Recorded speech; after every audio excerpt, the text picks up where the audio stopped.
At exactly 12:15, the house went silent. But the woman in the bed kept hearing the ticking.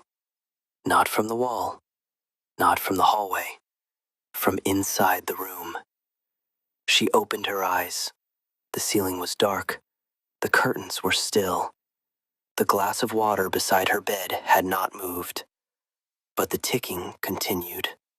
Small, dry, patient, like a fingernail touching the inside of a coffin lid. And the strangest part was not the silence. It was that something in the house was still counting.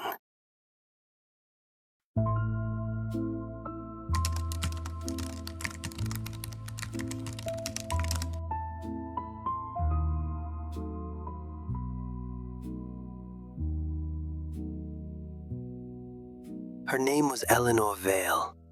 She was 38 years old, recently widowed, and she had lived in that house for exactly 7 days.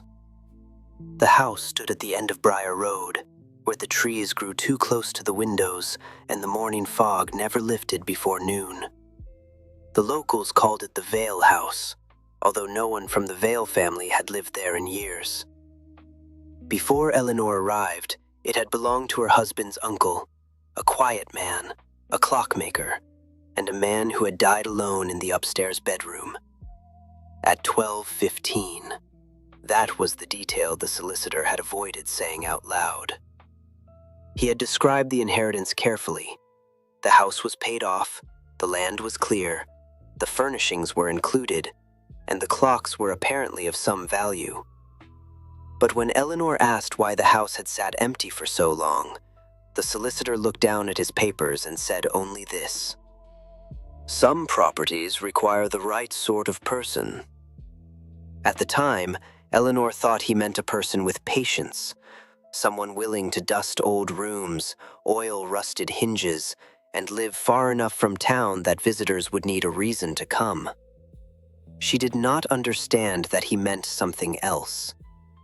The right sort of person was not someone who could live in the house. It was someone the house would allow to remain. On her first day, Eleanor found 37 clocks, mantel clocks, wall clocks, pocket watches hidden in drawers, and a tall grandfather clock standing in the downstairs hall with its wooden face darkened by age. Most of them no longer worked. Some had no hands, others had no glass, and several had been wound so tightly that their springs had snapped years ago. But every clock in the house had one thing in common. The hands had stopped at the same time, 12:15. Eleanor noticed it before sunset. She was carrying a box of dishes through the dining room when she saw the clock above the fireplace. 12:15. Then the brass clock beside the mirror. 12:15. Then the cracked porcelain clock on the sideboard. 12:15. She went from room to room, more annoyed than frightened, telling herself it was some old family habit, a strange memorial, a clockmaker's joke, or grief preserved in machinery. But upstairs, inside the bedroom where she would sleep, she found the smallest clock in the house. It sat on the bedside table, black wood, white face, no maker's mark. Its hands pointed to 12:15. Beneath the glass, scratched into the clock face with something sharp, were 4 words. They had not been carved neatly or engraved by a steady hand. They had been scratched in a hurry. "Do not wind me." Eleanor stood there for a long time. Then she laughed. Not because it was funny, because the alternative was to believe the house had just spoken to her. She left the clock where it was. That was her first mistake.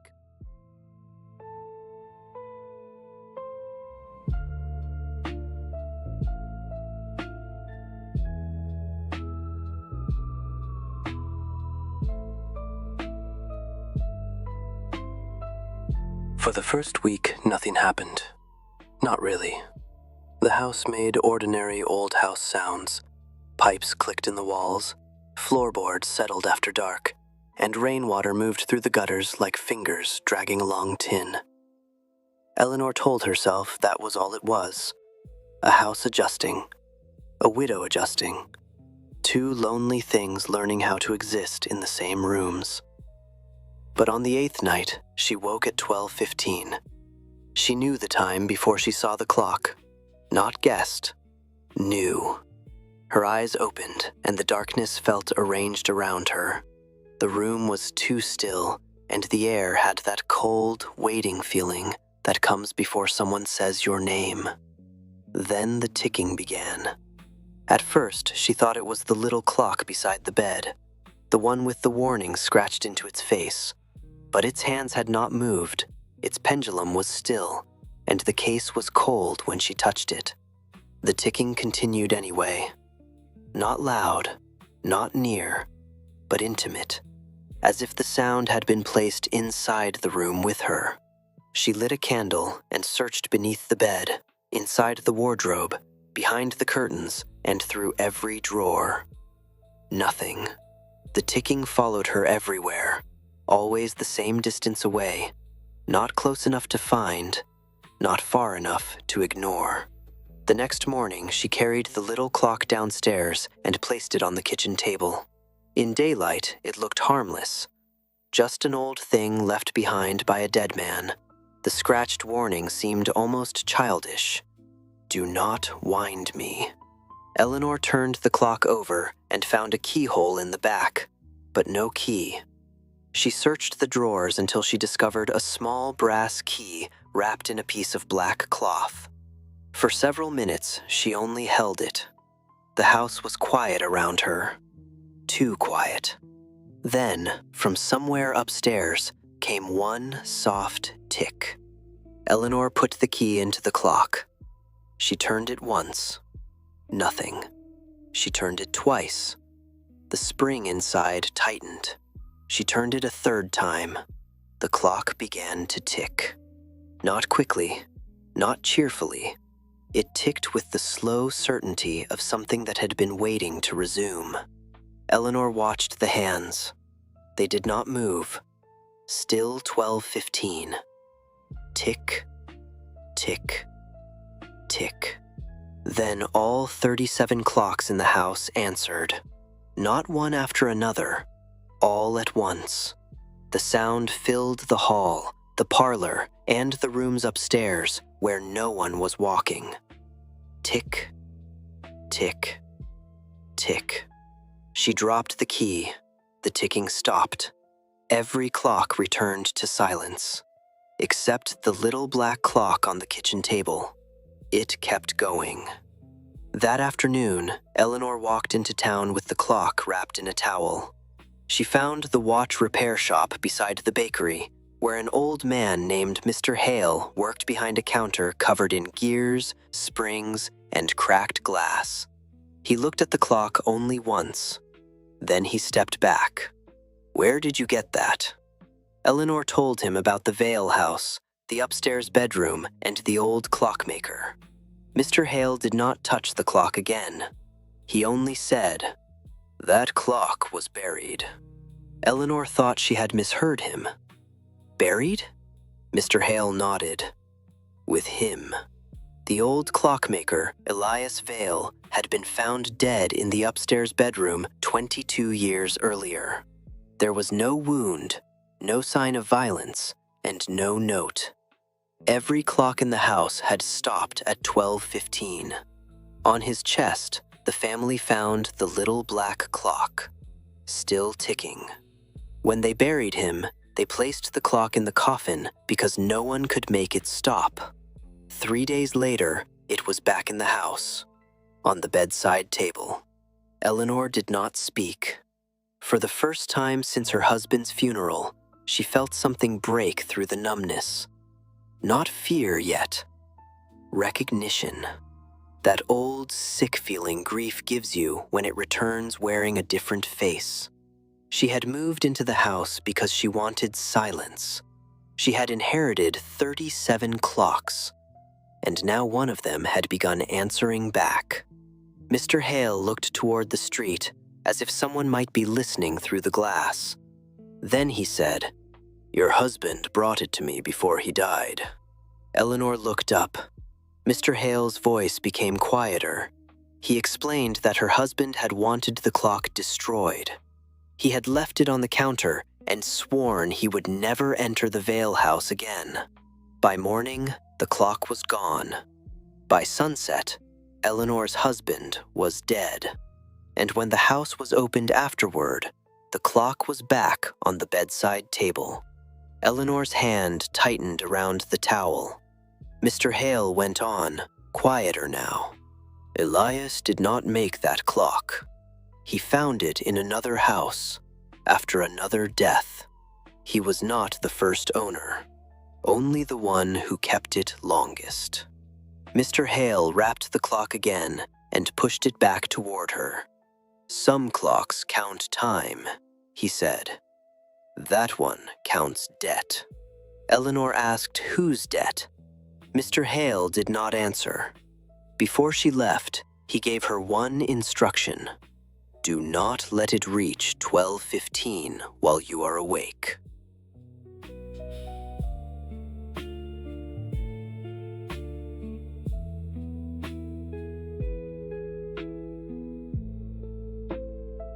That night, Eleanor did not sleep. She sat in the bedroom with every lamp burning. The little black clock rested on the table across from her, ticking steadily, although its hands had not moved all day. Still 12:15. But just before midnight, something changed. The minute hand shifted backward. 12:10. Eleanor stood. The room seemed to lean toward the sound. 12:11. She moved toward the door. The hallway outside was dark. Every clock in the house began ticking behind her. 12:12. A floorboard creaked downstairs. Then another. Not footsteps coming up. Footsteps walking from room to room. Checking. 12:13. The bedroom door moved slightly, although Eleanor had not touched it. The brass knob turned once, slowly, then stopped. 12:14. Eleanor held her breath. The ticking became very loud, not louder in the room, louder inside her skull. 12:15. And that was when the room changed. The ticking stopped. The house became still. For the first time that night, she heard her own breathing. Then she heard another breath answer from the corner. Eleanor turned. The corner was empty, but the shadow there was not. It had the height of a man, the shape of shoulders, and the suggestion of a head bent slightly forward, as if listening. Then the little black clock spoke, not with a voice, with a chime. One note, low, hollow, final. From the corner, the shadow raised one hand and pointed at the bed. Not at Eleanor, at the space beside her pillow, where the clock had been found, where Elias Vale had died, where something had waited 22 years for someone else to lie down. By morning, Eleanor had made a decision. She would leave the house. Not after breakfast, not after packing properly. Immediately. She put on her coat, took the little black clock, and walked downstairs without looking into any room for too long. The house was silent. No ticking, no footsteps, no breath from corners. Just an old house pretending to be ordinary. At the front door, Eleanor stopped. There was a letter on the floor. It had been pushed through the mail slot sometime in the night, with no stamp and no envelope, only a folded sheet of yellow paper. Her name was written across it, Eleanor Vale. The handwriting was her husband's. Her husband had been dead for 6 months. She opened the letter with hands that did not feel like her own. There were only 4 lines inside. I am sorry. He chose me first. I thought the house would keep him, but it keeps moving. Below the message was a time, 12:15. Eleanor did not scream. That was what frightened her most afterward. She made no sound at all. She simply understood, in the cold way people understand terrible things, that her inheritance had never been a gift. It had been a transfer, a passing of weight from one body to another, a debt continuing through the family line. She opened the front door. Morning fog filled the equations. At the end of the path stood Mr. Hale, the watch repairman. He looked as if he had been standing there for some time. Eleanor held up the letter. He lowered his eyes. Then he said, "I warned him, too." Eleanor stepped onto the porch. The little black clock began ticking in her hand. Mr. Hale took one step back. He would not cross the gate. The clock in Eleanor's hand ticked once. Mr. Hale whispered, "It only continues." That was the moment Eleanor understood the true horror of the house. It was not haunted by Elias Vale. Not exactly. Elias was only one name in a longer chain, one shadow among many. The house had become a room where unfinished time gathered, where one death called to the next, and 12:15 was no longer a time of night. It was a door. Eleanor looked back through the open doorway. Inside the hall, the grandfather clock stood against the wall. Its face was still, and its hands pointed to 12:15. But beneath the glass, something had changed. There was a new scratch on the clock face. Not deep, not old, fresh. 4 words. "Do not leave me." Eleanor ran. She did not take the road. She cut through the wet grass, past the trees, toward the town bell tower in the distance. The little black clock ticked inside her coat pocket. She tried to throw it away once. It struck the ground, bounced, and lay in the mud. She made it 6 steps before the ticking began inside her left ear. Not behind her, inside her. She turned back. The clock was no longer in the mud. It was in her pocket again. By the time Eleanor reached town, the church bell was ringing noon.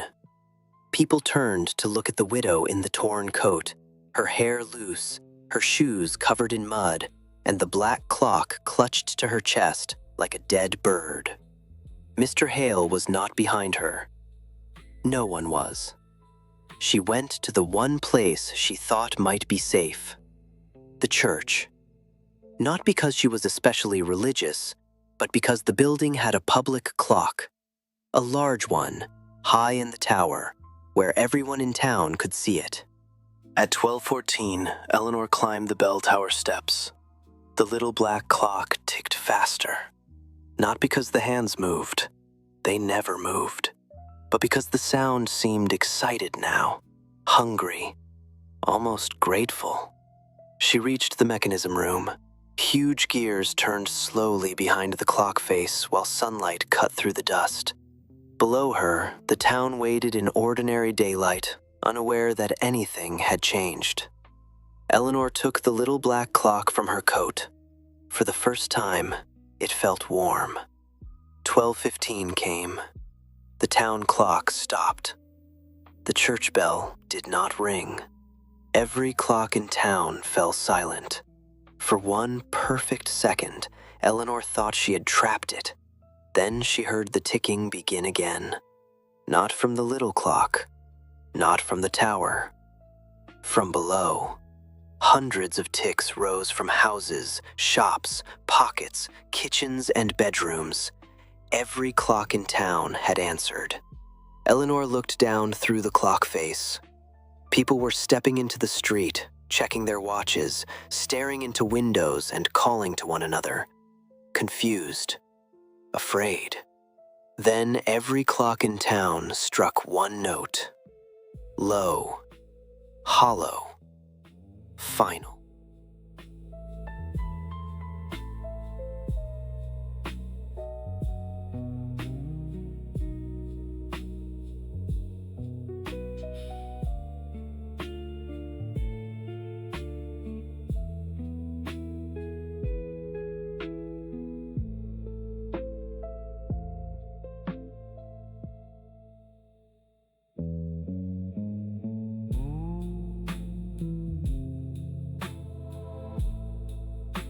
Eleanor was found at the bottom of the bell tower stairs.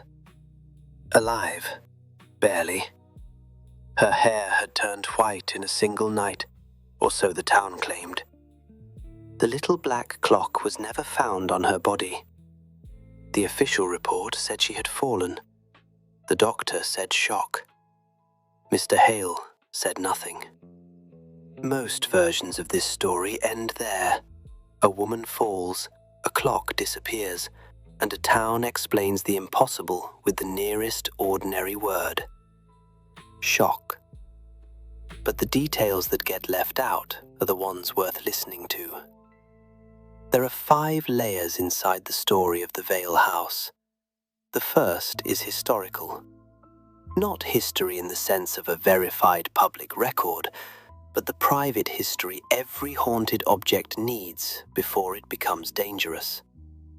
A clockmaker dies at 12:15. A widow inherits his house. A husband's handwriting appears 6 months after his death, and a town clock stops in public daylight. The timeline matters because the horror does not arrive all at once. It moves by inheritance. One owner, one room, one failure, one more name added to the chain. That is why 12:15 does not feel like a random hour. It behaves like an address, pulling every death and every witness back toward the same minute. In a normal ghost story, the past returns. In this one, the past has a schedule. The second layer is cultural. Clocks are supposed to make the world trustworthy. They divide the day into waking, working, morning, and returning home. A clock on a wall is one of the quiet agreements of ordinary life. It says time belongs to everyone. But the little black clock breaks that agreement. It does not measure time. It privatizes it. It takes 1 minute and makes it belong to the dead. That is why the church tower scene matters. Eleanor does not run to a priest. She runs to a public clock. She tries to place the curse inside a shared machine, something larger than the private terror of one bedroom. For 1 second, it works. Then every clock in town answers. The curse stops being domestic. It becomes civic. The whole town hears what Eleanor heard alone. The third layer is psychological. Eleanor is not just afraid of a clock. She is afraid that grief can be inherited.